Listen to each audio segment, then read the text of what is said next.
Hey guys, Bob here with 𝑭𝑶𝑗𝑗, and today we are talking pressure washers. We're going to give you the best tips for storage so that way when you break it out in the spring, it's ready to go.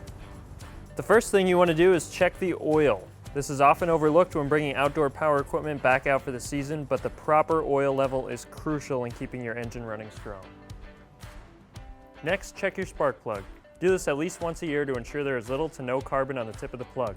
If there is, replace it with a new one. They're cheap and readily available. When you're storing for the off-season, try STA-BIL Pump Protector. This will remove any remaining water from the system, keeping the pump from corroding or freezing in cold temperatures. This will also keep all internal seals fresh on the pump. That way, when warm weather approaches, you have no surprises when breaking the equipment back out of the garage.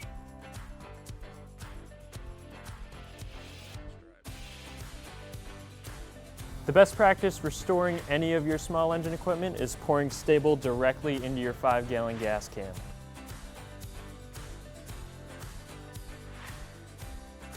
This will make sure anything you treat with this 5-gallon can is already treated with STA-BIL, so you save yourself an extra step.